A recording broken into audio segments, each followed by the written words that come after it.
రైతులు కాంగ్రెస్ నయవంచనకు బలి కావద్దని, గుండె ధైర్యం కోల్పోయి ఆత్మహత్యలు చేసుకోవద్దని రైతు సోదరులకు బీఆర్ఎస్ వర్కింగ్ ప్రెసిడెంట్ కేటీఆర్ విజ్ఞప్తి చేశారు. రైతులకు మళ్లీ మంచి రోజులు వస్తాయని తెలిపారు. 2 ఏళ్లలో రాబందు రాజ్యం పోయి రైతు బంధు కేసీఆర్ రాజ్యం వస్తోందంటూ ధీమా వ్యక్తం చేశారు. రైతుల సంగ్రామం సదస్సులో రైతుల పక్షాన 4 తీర్మానాలు చేస్తున్నామని ప్రకటించారు కేటీఆర్. రైతులు కాంగ్రెస్ నయవంచనకు బలి కావద్దని, గుండె ధైర్యం కోల్పోయి ఆత్మహత్యలు చేసుకోవద్దని రైతు సోదరులకు బీఆర్ఎస్ వర్కింగ్ ప్రెసిడెంట్ కేటీఆర్ విజ్ఞప్తి చేశారు. రైతులకు మళ్లీ మంచి రోజులు వస్తాయని తెలిపారు. 2 ఏళ్లలో రాబందు రాజ్యం పోయి రైతు బంధు కేసీఆర్ రాజ్యం వస్తోందని ధీమా వ్యక్తం చేశారు.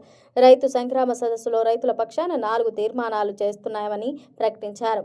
ఒక్క కాంగ్రెస్ రాబందు పాలనలో 1000 మందికి పైగా రైతులు చనిపోయారని, రోడ్డున పడ్డ ఒక్కో రైతు కుటుంబానికి 10 లక్షల పరిహారం ఇచ్చి ఆదుకోవాలి. వరంగల్ రైతు డిక్లరేషన్లో కాంగ్రెస్ ఇచ్చిన 34 హామీలను వెంటనే అమలు చేయాలి. అన్ని పంటలను ఆంక్షలు లేకుండా 500 బోనస్ ఇచ్చి కొనుగోలు చేయాలి. 2 లక్షల రుణమాఫీ పూర్తి కాని రైతులకు రుణ విముక్తి కల్పించాలి. రైతు బంధు సక్రమంగా వేయాలి. రైతు బీమా పథకాలను వెంటనే పునరుద్ధరించాలి. రైతు సంగ్రామ సదస్సులో చేసిన తీర్మానాలను కాంగ్రెస్ ప్రభుత్వానికి పంపిస్తున్నామని కేటీఆర్ తెలిపారు. రైతు సోదరులందరికీ నా ప్రార్థన, దయచేసి చేతులు జోడించి మా భారత రాష్ట్ర సమితి తరఫున, పెద్దలు కేసీఆర్ గారి తరఫున మీకు మా ప్రార్థన, దయచేసి ఆత్మహత్యలు వద్దు, గుండె ధైర్యం కోల్పోవద్దు, ధైర్యంగా ఉండండి. ఇంకొక సంవత్సరంన్నర తర్వాత మళ్ళా మంచి రోజులు వస్తాయి. ఈ రాబందు రాజ్యం పోతుంది, రైతు బంధు కేసీఆర్ రాజ్యం వస్తుంది. చివరిగా ఒక 4 తీర్మానాలు నేను చదువుతాను, మీరు ఆమోదిస్తే చప్పట్లు కొట్టి ఆమోదించాలని చెప్పి నేను కోరుతా ఉన్నా. తీర్మానాలు నేను చదువుతా ఉన్నా, దయచేసి ఆమోదించే పక్షంలో చప్పట్లతో మీరు ఆమోదించాలని కోరుతా ఉన్నా.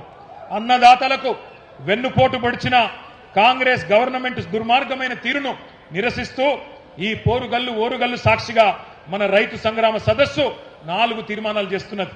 మొదటిది, రాష్ట్రంలో కాంగ్రెస్ రాబందు పాలన వల్ల ఈ 2.5 ఏళ్లలో బలైన 1000 మందికి పైగా రైతన్నల ఆత్మకు శాంతి చేకూరాలని ఈ సభ తీవ్ర సంతాపం తెలియజేస్తూ రోడ్డున పడ్డ వారి కుటుంబాలను ఒక్కొక్క కుటుంబానికి 10 లక్షల రూపాయల చొప్పున నష్టపరిహారం ఇచ్చి ఆదుకోవాలని తీర్మానం చేస్తున్నది.